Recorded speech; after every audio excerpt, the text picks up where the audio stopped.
ating pong pakinggan, ating pong tunghayan ang mensahe mula po sa ating ama ng himpilan na si Boss D. Edgar A. Cabangon ng Aliw Broadcasting Corporation. February Love Code. Love is a two-way street, constantly under construction. Think good, think God, thank God. Enjoy the long weekend. God bless you. Yan po ang matamis na mensahe mula po sa ating ama ng himpilan na si Boss D. Edgar A. Cabangon ng Aliw Broadcasting Corporation. Formasyon, magkasama, magkasangka. Doble paglilingkod ng tamang balita at tamang impormasyon. Dapat talaga nakatandem na to. Makinig ng live sa DWIZ. Naka-live din sa DWIZ Regional Integrated News. Panoorin ang live sa Aliw 23 at i-follow na sa social media DWIZ Facebook at YouTube. Tandem nina David at John. David Oro at John Ibanez. Magkakabal na pagseserbisyo sa bayan. Hatid ang mga balita na bagong-bago. Hindi OA. Diretsahang pagbibigay ng kailangang impormasyon sa bayan. Tandem nina David at John. Hatid ng nagbabalita ng tama. Naglilingkod ng tama. DWIZ Monday to Friday, 6 a.m.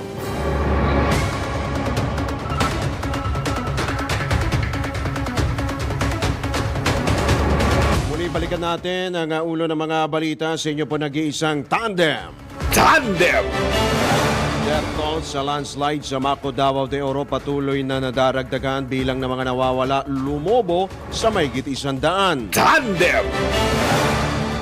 Lang ihiwalay ang Mindanao sa Pilipinas, kahibangan lang ayon mismo kay PBBM. Tandem! Kamara hinamo ng isang senador kaugnay sa term limit extension ng charter chain. Tandem! Sapat na supply ng bigas sa bansa hanggang sa kalagitnaan ng taon, muling tiniyak ng Department of Agriculture. Tandem! Dagdag singil sa kuryente, yung computation po ngayong buwan inilabas na ng Meralco. Tandem! Sa balitang pangkalakalan, koleksyon ng BIR tumaas ng nakalipas na taon. Tandem! Balita naman sa ibayong dagat, hinihinalang leader ng isang kulto sa Kenya hinatula matapos pumatay ng mahigit 100 bata. Tandem! Nakuha, Bea Alonso pinagtanggol, Dominic Roque binabash pa rin at Boy Abunda may panawagan. Tandem! At ang tabayanan ng balitang sports ni Tandem Anthony Suntay. Tandem nina David at John. David Oro at John Ibanez. Magkakambal na pagseserbisyo sa bayan. Tandem! Sa oras na 5 sandali makalipas ang ikapito ng umaga, sa ngalan pa rin po ni Tandem David Oro at John Ibanez, kami po ang inyong makakasama, Drew Nasino. Ako naman po ang inyong lingkod, Judith Estrada Larino. Tandem! Sa detalye nga ng mga balita, patuloy na nadaragdagan ang bilang ng mga nasawi sa landslide sa Maco, Davao de Oro.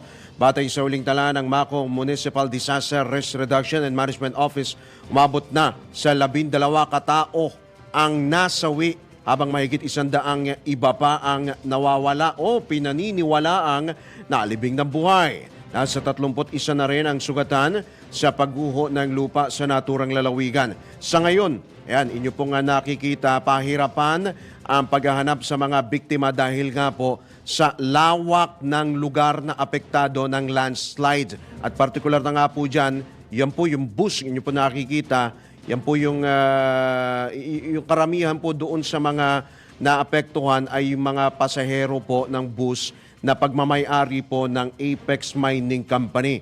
Samantala, sa mga karatig lalawigan naman, nagdeklara ng state of calamity sa Agusan del Sur at sa bayan ng Lingig sa Surigao del Sur. Tandem! Sa ibang balita, kahibangan lang ang panawagang ihiwalay ang Mindanao sa Pilipinas. Ito naman ang binigyang diin ni Pangulong Ferdinand Bongbong Marcos Jr. kung saan nakabatay sa isang anyay maling palagay at labag sa konstitusyon. Ayon kay Pangulong Marcos, ang kasalukuyang pamumuno ng BARM at iba pang political leaders ay tinututulan ang nasabing kahibangang panukala. Dagdag pa ni PBBM, may umiiral ng tunay at epektibong lokal na otonomiya sa buong bansa, lalo na sa Bangsamoro nang hindi nakokompromiso ang pambansang integridad kahit sa pinakamaliit na antas. Kasabay nito nanawagan si Pangulong Marcos sa lahat ng mga kinaukulang itigil na ang panawagan para sa isang hiwalay na Mindanao dahil ito'y tahasang paglabag sa saligang batas. Dagdag pa ng Pangulo, taliwas naman ito sa itinataguyod ng kanyang administrasyon na bagong Pilipinas, bagkus ito ay maituturing na pagwasak mismo sa ating bansa. Tandem! Hinamon naman ni Senator Amy Marcos sa mga miyembro ng Kamara na ihayag ang kanilang tunay na kulay o intensyon hinggil sa term limit extension kaugnay sa pag-amyenda sa 1987 Constitution. Ayon kay Senator Marcos, panahon na para ilantad ng mga kongresista kung ano ang kanilang tunay na saloobin dahil ang pag-amyendaan niya ay lampas na sa mga probisyon sa ekonomiya na naglalayong palawigin ang mga limitasyon sa term limits ng mga elective official, kabilang na po mga kongresista. Nangangamba ang presidential sister na ang pagpapalawig ng termino ay maaring humantong sa katiwalian at ang pag-amyenda sa konstitusyon ay maaring mayroong malawak na suporta sa mga miyembro ng Kamara. Binigyan din pa ni Super Ate na napakalaking gastos ang ilalabas ng gobyerno. Gagastos po ng malaki ang gobyerno kapag inamyendahan ang economic provisions at lalo na ang buong saligang batas. Tandem! Ipinita ng Department of Agriculture ang pagiging matatag ng supply ng bigas sa unang 6 na buwan ngayong taon. Ayon kay Agriculture Secretary Francisco Chu Laurel, ito'y dahil sa mga inangkat na bigas at papalapit na anihan sa Marso at Abril. Gayunman, mananatili anyang mataas ang presyo ng nasabing produkto hanggang Setyembre. Ay, Ano daw? ulo tayo. Ano daw? Dahil sa epekto ng El Nino phenomenon at tumataas na demand. Matatandaang kamakailan ay nilagdaan ng Pilipinas at Vietnam ang 5 taong rice supply deal na aabot sa 1.5 hanggang 2 million metric tons ng bigas kada taon. Tandem! Hanggang Setyembre pa ho, Secretary, magiging mataas ang presyo ng bigas. Aray ko. Ilang buwan pa yan? Ilang buwan pa ho yun, Secretary. Butin pa tayo ng bare months March, dito. April, May, Oo, July, yung, August, 7 months. 7 months. 7 months na kamot ulo. Kaya ang sagot, import pa more! Sa iba pa rin balita, magpapatupad. Ito pa, matindihong sasampal ho sa atin hong mga uring manggagawa. Sumasampal at lumalatay sa mata ho ng bawat Juan de la Cruz. Magpapatupad ng dagdag singil sa kuryente. Ito na po, ang Meralco ngayong buwan ng pagmamahalan. Batay sa abiso ng Meralco, 57 sentimos ang dagdag sa kada kilowatt hour. Yung mga karagdagang singil, bunga nga po ng pagsirit ng generation charge, yung tax system loss, pati yung fit-all, yung tinatawag po na feed-in tariff allowance. Dahil dito, asahan na ang overall rate na 11 pesos, 91 centavos per kilowatt hour. Katumbas po yan ng 115 pesos na dagdag singil sa mga kumukonsumo ng 200 kilowatt per hour. 287 pesos naman para sa mga kumukonsumo ng 500 kilowatt per hour. Ilan sa mga tipid tips ugaliing bunutin ho sa saksakan, yung mga appliances na hindi naman ho ginagamit, gumamit po ng mga LED bulbs, bantayan po ang konsumo, gaya po ng Meralco. Magkaroon daw po kayo ng download po ng Meralco mobile app at iba pa. Kaugnay nito, nanawagan din ang Meralco sa mga kumpanyang sineserbisyohan nito na makiisa sa interruptible load program ng pamahalaan upang makatulong din na matiyak ang sapat na supply ng kuryente sa pagpasok ng tag-init. Tandem! Sa ibang balita, mayroon daw kumakwestiyon sa naging legal basis ng COMELEC kaugnay sa anilay hindi uubrang pagsasabay ng 2025 midterm elections at plebisito para sa Chacha. Alamin natin ang kabuuang report. Ihatid ni Bartolentine Cel Ortega Bueno. Kinwestiyon ni Senator Sane Angara ang legal na basihan ng sinabi ni COMELEC Chairman George Garcia na hindi maaaring isabay sa 2025 midterm elections ang plebisito para ratipikahan ang panukalang economic chacha. Ayon kay Angara, pinapayagan ang pagsagawa ng plebiscite kasabay ng eleksyon. Nagkaroon na niya ng ruling noon ang Korte Suprema hinggil dito. Binanggit ni Angara ang Osena versus Comelec case noong 1981 kung saan ang naging ruling ng Korte Suprema ay maaaring isabay ang plebisito sa eleksyon. Ang tangian niyang limitasyon ay ang sinasabi sa Constitution na dapat isagawa ang plebisito sa loob ng 60 hanggang 70 araw pagkatapos na maaprubahan ang panukalang amendment sa Constitution. Kaya ang practical na deadline anya para aprubahan nila ang panukalang economic chacha ay sa October para maisama ang plebisito sa imprentang balota.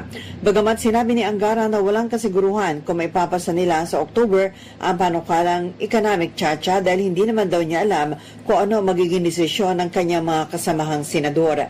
Giit ni Senator Angara, makatitipid na malaking halaga ang gobyerno kapag isinabay ang plebisito sa 2025 midterm elections.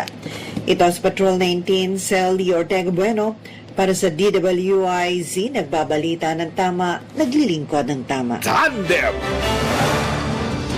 Target naman ng Commission on Elections na maibalik ang voters' identification cards bago magtapos ang taon.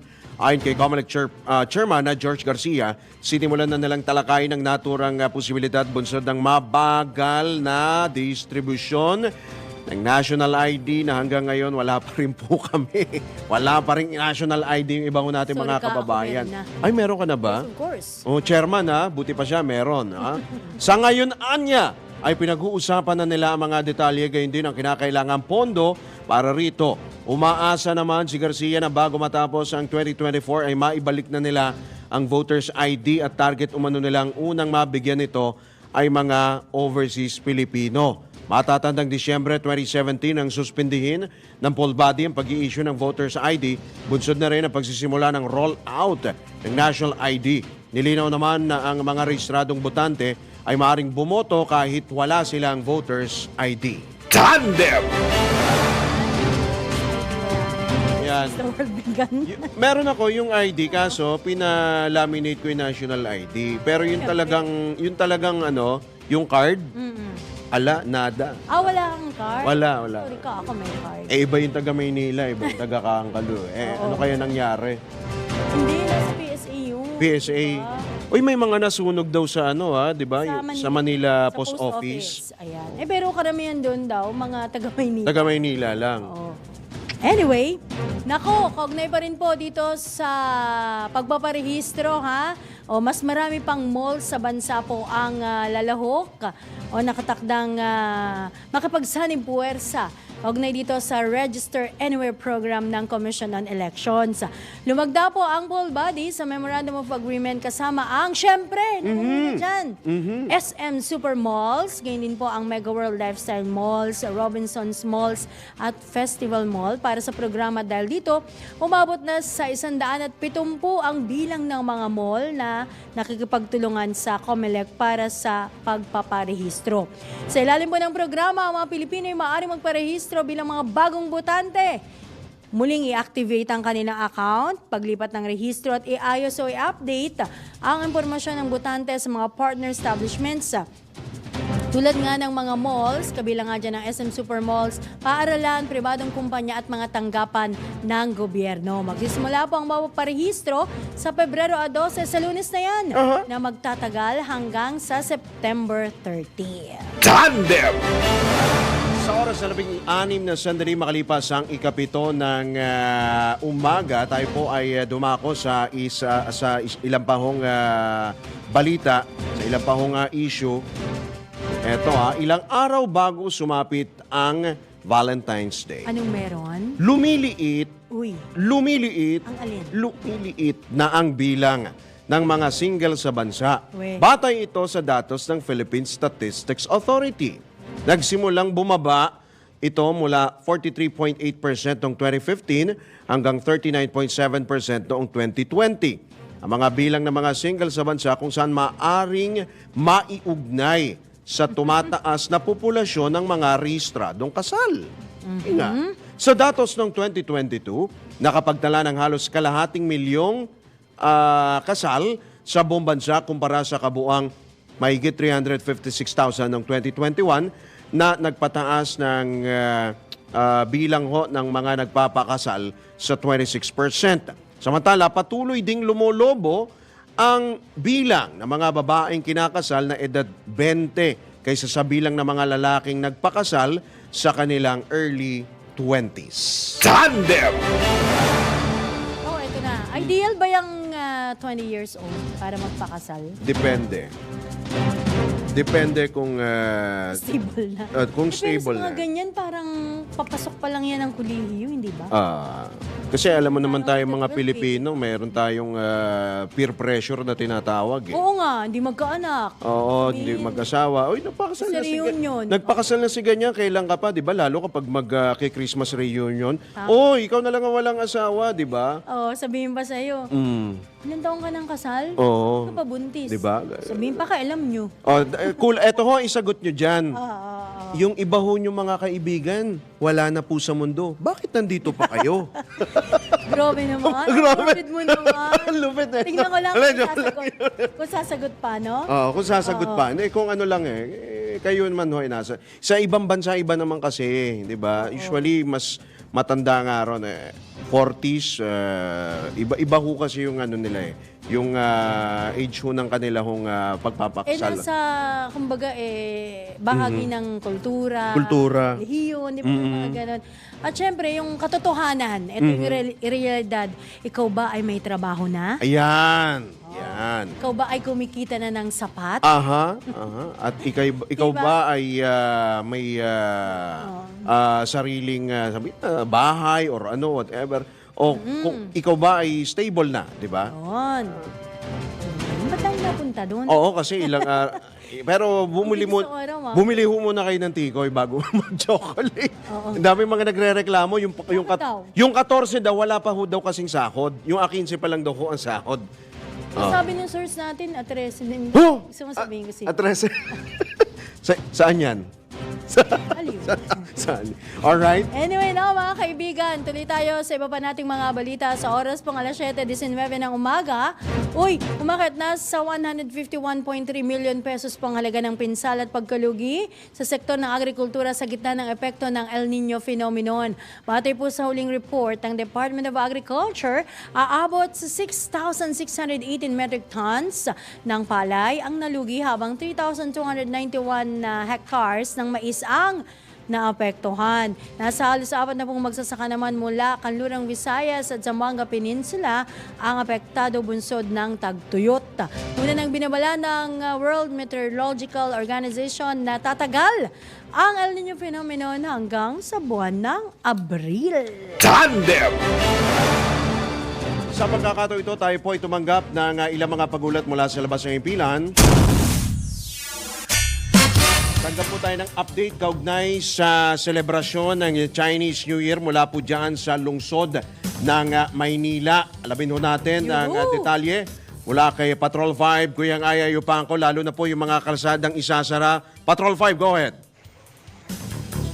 Kuyang? All set na. Yung, okay, at medyo hirap tayo talaga pag live report eh. Okay, all set na yung ginagawang paghahanda ng Manila Police District at ng lokal na pamahalaan ng Maynila para sa Chinese New Year. Mahigpit na seguridad ang ipinatutupad sa paligid ng Binondo habang handa na yung gagawing mga program tulad ng firework display, float parade, dragon dance at solidarity parade ng Pinoy Chinese community. Bentang-benta ngayon yung iba't ibang flavor ng masarap at malakit at makunat na tikoy. Habang yung mga kababayan naman nating Pinoy lalo na yung mga negosyante ay kanya-kanyang bili na ng mga Lucky Charms. Nabatid na mabibili dito ang kada bracelet ng yung bracelet ng Lucky Charm ng halagang 100 hanggang 300 piso. Habang yung mga poncan plant naman, yung mga nasa paso, ay umaabot sa 500 at 500 hanggang 1,500. Depende sa laki ng disenyo. May mga mamahalin ring Lucky Charms na ang presyo ay pumapalo sa 1,500 hanggang 10,000. Ang ilan namang Chinese product ay mabibili sa itinayong bazaar sa gitna ng itong Plaza San Lorenzo Ruiz sa tapat ng Binondo Church. Na pag nagpaalala naman, yung napapakinggan nyo, yung kalimbang po yan ng kampana ng Binondo Church habang tayo ay nagre-report. Nagpapaalala naman ng Manila LGU sa mga motorista hinggil sa mga isasarang kalsada sa paligid ng Binondo mamayang gabi para sa grand celebration ng Chinese New Year. Sa mga oras na ito ay dito sa aming kinaroroonan sa Quintin Paredes at itong Juan Luna, pati yung Reina Regente malapit dito sa Plaza San Lorenzo Ruiz ay binabatak ng mga tow truck ng Manila Parking and Parking Business. Itong Manila Traffic and Parking Business o Bureau. Itong mga lahat ng sasakyan na nakapark sa gilid ng Quintin Paredes, Juan Luna, at itong Reina Regente. Yan ang ating report. Ito si Patrol number 5. Ayaw yung pang para sa implemento ng lakas. DWIC. Nagbabalita ng tama, naglilingkod ng tama. Tandem! Tanungin si Kuyang Papala. No? Kaso mukhang maingay dun sa kanyang kinalalagyan. Quintin Paredes. Quintin pala siya, Paredes. ano? Oo. Yung kung meron ng mga shoppers ngayon, may mga... Sa quality Ungpin, ngayon lalo sa eh. Ungpin. Oo, diba? Iba, kakain muna sa ganito. Gusto ko yan, yung ano. Lakad-lakad. Yung- Pero mag-ingat lang ho kayo ha, kasi syempre, hindi naman natin matitiyak na... Sarap yung matchang. Mag-ingatan din natin yung sarili. Gusto ko yung Ha? matchang. Ay, matchang. Okay. Nakatikim na kayo yung matchang, malagkit to eh. Masarap. Sarap yun. Grabe. Gutom ako. Parang Ako gusto ko. patatim. Patatim. Tutundin ko. Sensya na ho mga kaibigan. Aha. Ulit ko kasi yun. Anyway, eto nga, DSWD pansamantalang itinigil ang operasyon. Oo, pero ngayon lang po yan ha, na Chinese New Year. Alamin po natin ang mga detalye mula kay Patrol 30 Jelly Mendez. Pansamantala ding itinigil ang operasyon sa lahat ng tanggapan ng Department of Social Welfare and Development ngayong araw. Ito'y bilang pagbibigay daan sa paggunita ng Chinese New Year alinsunod sa Proclamation number 453 bilang special non-working holiday. Humihingi ng pangunawa sa publiko ang departamento, partikular sa mga maaapektuhan ng kanilang operasyon. Nakatakda namang ibalik sa normal na operasyon ang DSWD sa Lunes, Pebrero at 12. Ito si Patrol 30 Jelly Mendez nag-uulat para sa impinang may todong lakas sa DWIZ. Nagbabalita ng tama, naglilingkod ng tama.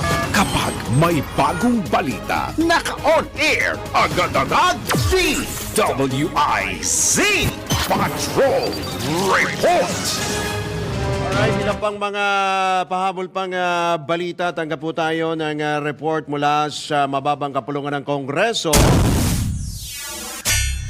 Pag-endorso ni PBBM sa pag-amyenda sa economic provisions ng konstitusyon ay kinalugod ng House Speaker. Nagbabalik si Patrol 11 Tina Nolasco. Ikinalugod ni House Speaker Ferdinand Martin Romualdez ang pag-endorso ni Pangulong Bongbong Marcos Jr. na maamyendahan ang restrictive economic provisions ng saligang batas. Ito ang sinabi ni PBBM sa kanyang pagdalo bilang guest of honor and speaker sa Constitution Day na pinangunahan ng Philippine Constitution Association o PhilConsa sa Makati. Ayon kay Romualdez, mismong ang Pangulo na ang nagtiyak na suportado isinarado niya ang reformang pang-ekonomiya at wala nang iba pa at hindi rin hahadlang o manghihimasok sa mga proseso ng pagbabago sa saligang batas. Bukod pa rito, ikinatutuwa ni Romualdez ang pagbanggit ng presidente sa consistent advocacy ng Kamara na baguhin ang mga restrictive provision ng ekonomiya sa loob ng higit 3 dekada. Habang ayon naman kay Romualdez, kahit masabihang pang makulit ang Kamara, magpapatuloy ito sa pag-iit na hindi isinusulong ng kapulungan ang anumang amyendang politikal sa 1987 Constitution. Ito si Patrol 11, Tina Nolasco para sa impilang may todong lakas DWIZ, nagbabalita ng tama, naglilingkod ng tama. Tandem!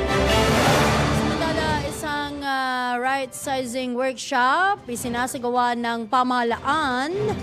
Alamin natin ang kabuang report ihati ni Patrol 13 Gilbert Perdes. Naniniwala si DICT Secretary Ivan Jan Uy na kailangan ng gumawa ng hakbang ng pamahalaan upang tingnan ang mga posisyong hindi na raw relevant, subalit nasa plantilla pa rin. Itong sinabi ni Uy sa press briefing sa Malacanang sa harap na rin ng ginagawang right-sizing workshop sa gobyerno sa pangunguna ng DBM o Department of Budget and Management. Ayon kay Uy, kailangan na raw ng mga bagong klasifikasyon sa mga posisyon dahil kahit anya ang mga hindi naakma sa demand ng pagsiservisyo sa publiko ay naririyan pa rin sa plantilla positions. Anya may mga posisyon na raw kasi na hindi maituturing na relevant na o irrelevant sa ngayon. Kaya naman ayon kay Uy, ang kailangan ngayon ay lumikha ng mga bagong posisyon lalo na't iba na raw ang hamon at demand na hinihingi ng public at government service. Patrol 13, Gilbert Perdes para sa himpilang may todong lakas. DWIZ, nagbabalita ng tama, naglilingkod ng tama. Kapag may bagong balita, naka-on air, agad-agad, DWIZ Patrol Report!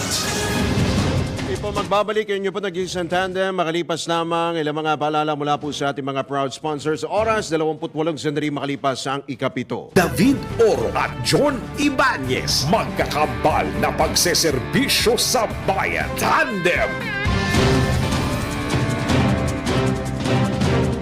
Sa oras na 34 na sandali makalipas ang ikapito ng umaga at speaking of pinag-uusapan natin kanina yung mga binabalita ni Chinese Patrol New 5. Year, Yung mga pampaswerte at kung ano-ano pang mga Pikoy! yung mga inihahanda po tuwing Lunar New Year. Para po pag-usapan pa, talakayan pa yung mga bumabalot na misteryo talaga. Oh, may misteryo pa ba? Misteryo, yes. Yung mga pampaswerte, ano nga ba ho yung mga swerteng taon, mga swerteng Chinese zodiac ngayon pong Year of the Wood Dragon. Nasa kabilang linya po natin ang feng shui expert na si Ginoong Tony Suvega. Magandang umaga po, Sir Tony. Welcome po sa DWIZ LU23. Drew Nasino po at Judith Estrada Larino.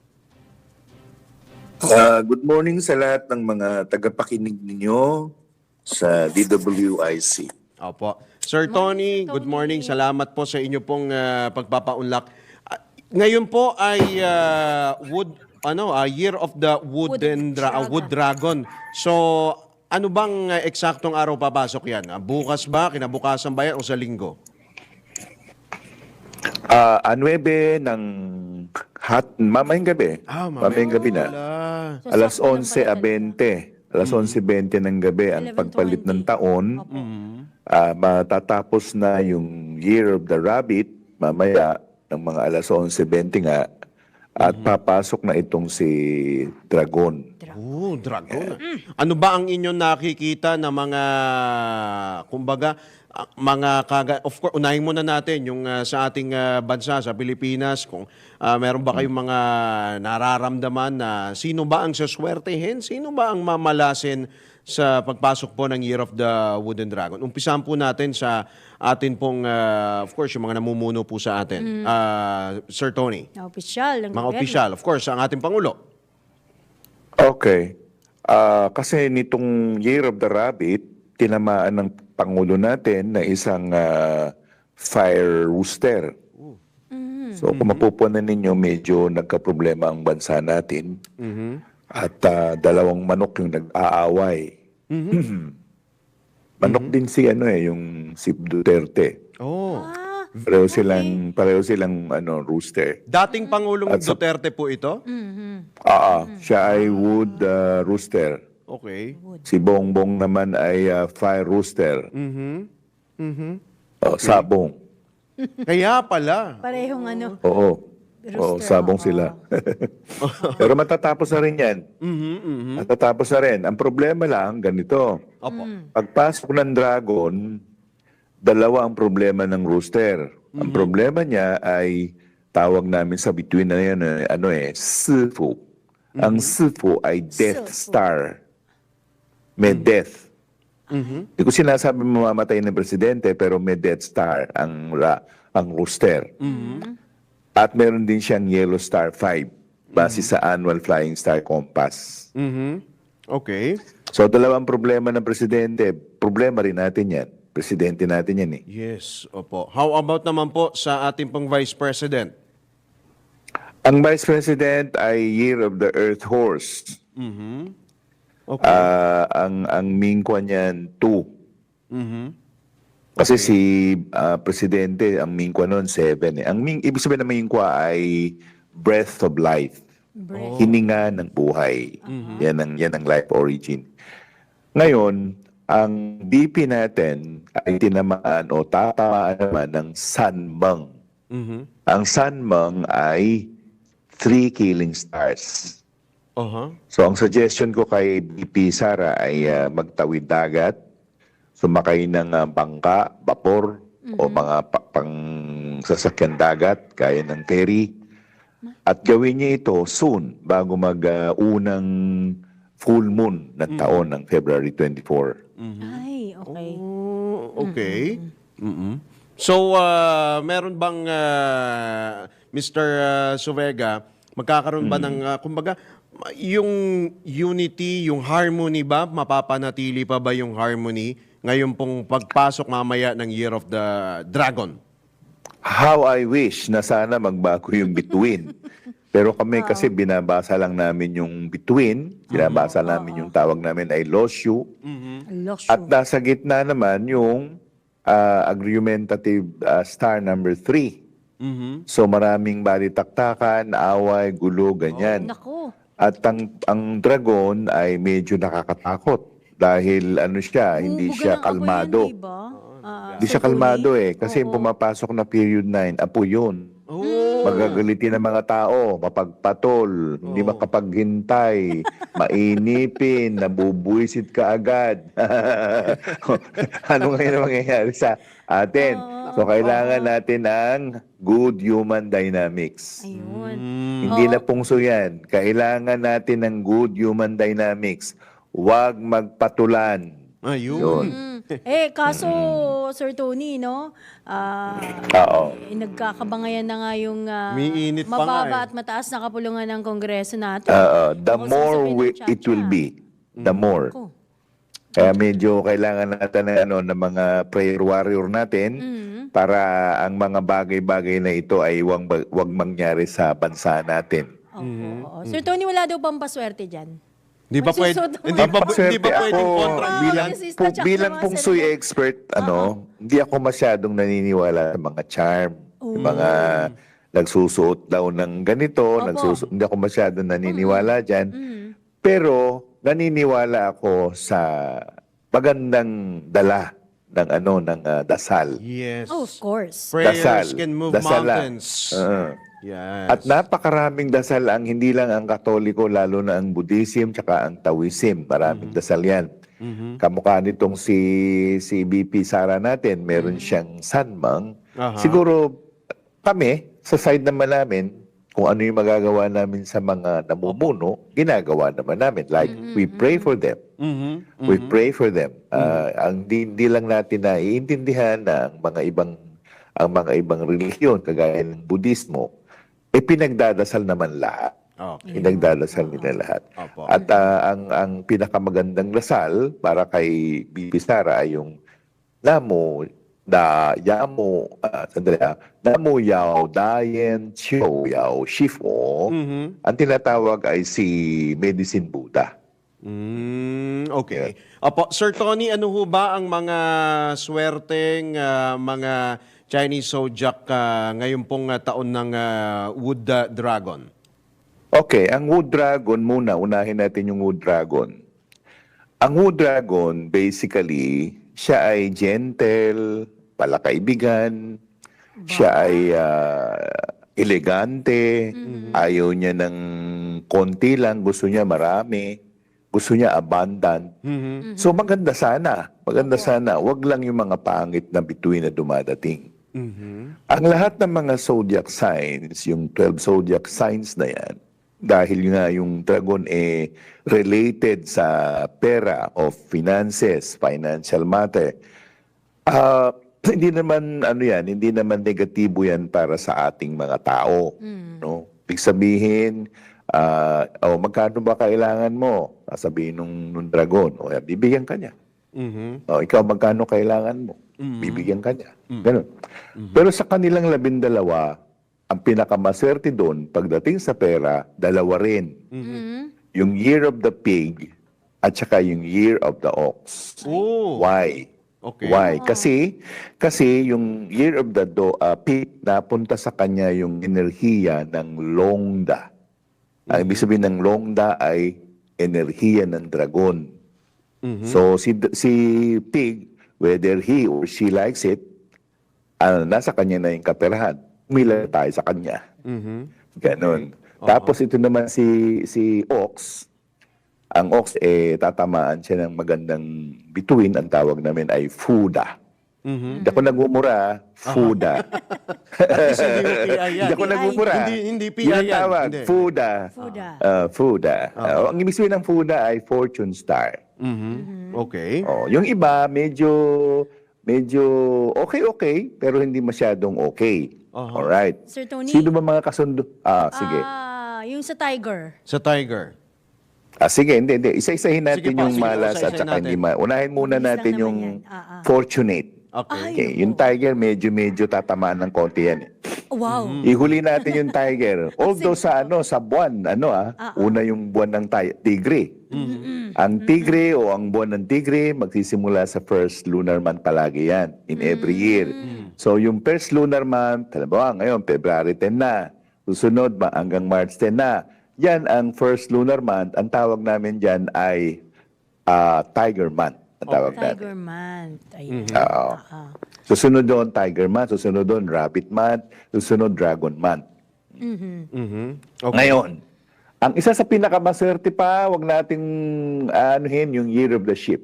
Oh. Ship. Year of the Sheep. Maaari siyang biglang yumaman. Mayroong tinatawag na windfall. Ang ibig sabihin ng windfall ay bigla na lang ibinato sa kanya yung napakaraming pera. Wow. Ganon. Sila Swerte masuswerte. talaga. Oo.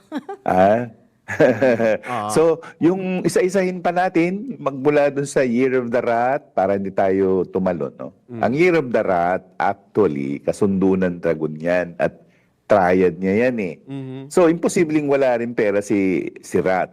Ingat lang sa nakawan, yung ipapahamak ka, yung gano'n, no? At saka ang pinaka-keyword for the year ay yung kakampi mo, makakaaway mo. Yung kaaway mo, makakakampi mo. Ganyan ang panahon ng dragon. Alright, sumunod doon, nasabi na natin si Ox, one of the best zodiac sa panahon na to, no? Bigyan ox. Pero meron pa rin siyang kalaban ng dragon yan. Okay. Meron siyang konting kapahamakan. Ingat lang. Opo. Sumunod doon ang tigre. Ang tigre ay wag ko na ituloy. Bakit po, Sir Tony? Diawke. Yoke. Diawke. Oo. Diawke. Medyo paliwanag natin yung salitang diaw tsaka ke. Yung diaw parang nag-aatubili, bilis, pack up, bilisan mo. Tapos sasabihin sa'yo, hindi pa tayo pack up. Ano sasabihin sa'yo? Lagi O kaya ano nagmamadali. na siya, nakapila na siya, nakalahad lang yung kamay. Ito na si ang pangalan nito, si Totikong. Sige, pila. Tapos pagdating sa'yo, ay, naubos na yung pera. Sabihin ni Totikong sa'yo. Nako. Inan Yauke, huwag kang mabubwisit, huwag kang magagalit. Dahil your turn will come. Okay. Your turn will come. Okay. Hayaan mo lang yun. Hayaan mo lang. Darating din yung tsansa mo. Basta yung mararanasan mo yung yauke na yun. No? Paudlot-udlot, pauntol-untol, na-cancel, na-reappoint, ganon. Apo. Pero sa totality, hindi naman kaaway ni Dragon din si si Tiger. Pinakalapit. Minsan nga, dalawa yung sa Feng Shui kasi meron kaming tinatawag na Dragon Door at saka Tiger Door. Yung Tiger Door, ang ibig sabihin ng Tiger Door, passive siya, pero active siya. Parang kumbaga sa panahon ng ex-president na si Duterte, ang JDB na dating Speaker of the House, busy yan. Pero hindi natin alam na busy. Okay. Oo, siya ang nagtuturo ng mga ambassadors natin kasi siya na lang ang pwede. Opo. Wala na magtuturo. Di ba? So, hindi naman siya nakikita ng taong bayan na ando si JDP. How about naman po, Sir Tony, sa ibang Zodiac after po ng Tiger? Tiger, sumunod ay si Rabbit, Bing Fu. Ang Rabbit, ang ibig sabihin ng Bing Fu ay illness star. Ano siya, magiging masasakitin o kailangan siya ng may kinalaman sa health aspect. So, medyo ngayon pa lang, i-double check niya, lalo na yung mga lolo, matatandang lalaki, magiging masasakitin yan. No? Ang magiging sakit naman talaga natin, papalo dun sa mata at papalo sa balat. Okay. Yung dalawa na yan ang concern. Tapos, pero ano pa rin, di ba, ang top of the line natin, pera. Pera. Yeah. Oo. Pera. Maraming pera yung rabbit. Sorry kayo. Oh. Nasa gitna yung rabbit Sorry kayo. Kung mayaman si pig, mayaman si ox, mas mayaman si rabbit. Mas mayaman. And after po ng Oo, ang dami rabbit, niyang tsansa. after po ng Marami rabbit, siyang tsansa. Yes. Marami siyang tsansa sa buhay. Para siyang nag-multitasking, nag-artista siya, nag-doktor siya, lahat ng ano niya, lahat ng ano niya, yung concern niya, na ginagawa niya ng trabaho, yung kung nagtayo siya ng negosyo last year, magta-thrive na yan ngayon. Oh, okay. Yon. Sumunod doon, yung dragon. Ayun na. Ang dragon, Tai Sui, ang dragon. Pag sinabi namin Tai Sui, ibig sabihin, may Grand Duke, may bantay. Parang yung alalahanin mo, yung bata, na bata pa, di ba, 0 to 3. Ganung edad, kalimutan niya yan No? Yung bata, hindi ka pwede kung saan ka pupunta. Papaluin ka ng tatay mo, nanay mo, wag ka dyan, dito ka. Ganon. Ganon ang problema ng Tai Sui. Ganon ang problema ng Tai Sui. Pag sinabi kasi Tai Sui, yung Grand Duke na yan, ayan ang gusto mo, ito ibibigay ko sa'yo. Ganon. Ganon ang idea ng Tai Sui. Actually, may malalim ang ibig sabihin ng Tai Sui. Opo. Kasi yung Tai, ano yan parang tahimik, pero mapanganib. Okay. Oo, hindi siya kumikibo, pero susundutin ka. Bantayan mo. Okay. Ganon ang Tai Sui. Kaya ang masasabi ko sa mga Year of the Dragon, magpakabait kayo. Huwag kayong pasaway. Ayan. Sumunod naman si Year of the Snake. Oy, yung Snake. Congratulations sa mga Year of the Snake na nalagpasan ang Sanmang. Ito naman ngayon, mapupunta sa kanya yung baton. Ang tawag namin ay Taiyang. Ibig sabihin ng Taiyang, yan ay agresibo. Mabilis siyang mag-isip, mabilis siyang gumawa, magtayo ng kung ano man yun. Okay. Kung siya isang CEO, wow. Ang dami nilang kliyente. Siya ang gagawa nun, no? Opo. Ang Taiyang ay kumbaga sa isipan, headbutt, headstrong. Opo. Gagawin ko na ngayon. Ganun ang Taiyang. At napakaswerte niya pagdating sa pananalapi kasi kachika-chika niya yung dragon. Malapit siya sa kusina. So, mabibigyan na naman Siya siya. ang unang Mabibigyan naman bibigyan. siyang biyaya. Ah. Oo, siya ang una kasi nandun Opo. siya sa kusina. Alangan naman din siya abutan ng Okay. dragon. Oo. Sir Tony, Yun nga, yung- opo. Yeah? Opo, medyo mahaba. Kinukuha tayo ng oras. Haba na. Kukupusin tayong oras, pero mamaya hingi kami sa iyo ng part 2 para doon sa mga kasunod pang mga katanungan kaugnay sa Oo, negosyo, sige. etc. sa kalusugan. Maya-maya hingi tayo ng part 2, Sir Tony. Marami pong Sige. salamat sa inyo pong oras, Sir Tony. Okay. Opo. Good morning po sa inyo at Sige. Happy New Year po, Kong Ifatse po. Okay. Salamat po. Sige, salamat si Maganda Sir yun, Tony. ang dami Mama, na itutuloy natin nagtatanong, oh. sa sa ronda. Sa Ronda. ronda. Ituloy natin. Maraming tanong na, no? Oo, dinudumog tayo ng mga katanungan. Dinadagsa. O siya, tayo po muna ay magbibigay daan sa ilang po mga paalala mula po sa ating mga mahal na tagapagtangkilik. Oras, 8 minuto na lamang po bago sumapit ang ganap na alas 8. Tandem! Updates at inside stories sa iba't ibang sports. Ito ang Real Sports ni Anthony Suntay. Mahilig ka ba sa sports betting habang nanonood ng laro? Narito ang Arena Plus. Manalo at manood ng live kahit saan. May libreng 50 pesos bonus pa sa unang pag-register. Arena Plus, ang official sportsbook partner ng FIBA Basketball World Cup 2023. Kasama pa ang astig sa court na si Jordan Clarkson as official endorser ng Arena Plus. Sa Arena Plus, astig sa sports. Keep it fun.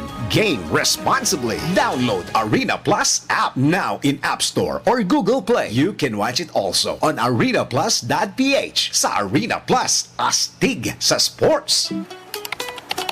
Oh, ano yan? Share naman. Dad was telling me about the Toyota Innova. Oh? Han, I like the features kasi mukhang sporty yung exterior at premium yung interior. Oh, I heard meron din reverse cam and clearance and back sonar sa V&G grades. So convenient. Plus may Apple CarPlay and Android Auto with the E-Grade. So I'm super excited. I'm telling you, this premium MPV works for families and big groups. So what are you waiting for? Visit www.toyota.com.ph to know more.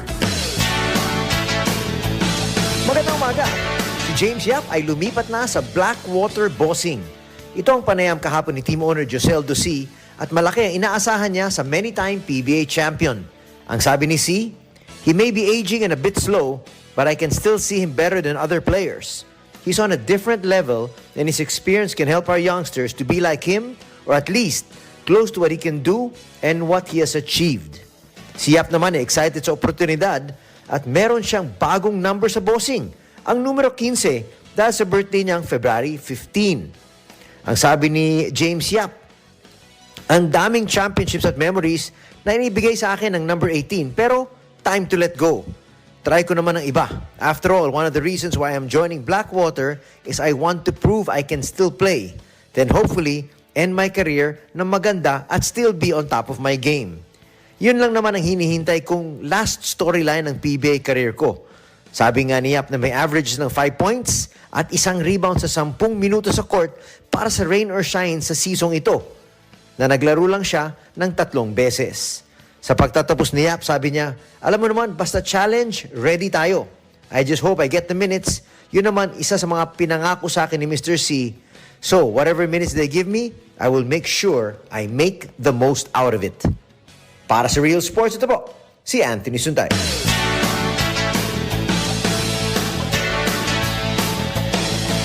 Sa wakas, nandito na ang pinakaabangang Paskong panalo ng Clean Fuel. Gas up worth 1,000 pesos of fuel products, single or accumulated receipt, and get a chance to win a brand new Toyota Raze, Vespa motorcycle, 1-year free fuel, and many more. But wait, there's more! Sa kada karga tuwing Sunday, simula ng promo, may Sunday double your raffle entry ka pa. Kaya mag-download na ng bagong Clean Fuel Rewards app. Dahil sa bawat karga mo, siguradong panalo ka. Promo period, November 10, 2023 to Feb 22, 2024. Per DTI Fair Trade Permit Number, FTB 179864, Series of 2024. Mula sa Photon, ang malakas at dumadagundong na Photon Thunder Pickup. Mapapalingon ka sa tikas at porma. Photon Thunder Pickup, malakas na, matipid pa. May reverse camera, touchscreen infotainment at electronic parking brake, leather seats at alloy wheels. Ang starting SRP ay 980,000 pesos only. Punta na sa pinakamalapit na Photon dealership o mag-message sa Photon Philippines Facebook page para sa iba pang detalye. Photon Motor Philippines, 16 years of empowering the Filipino business.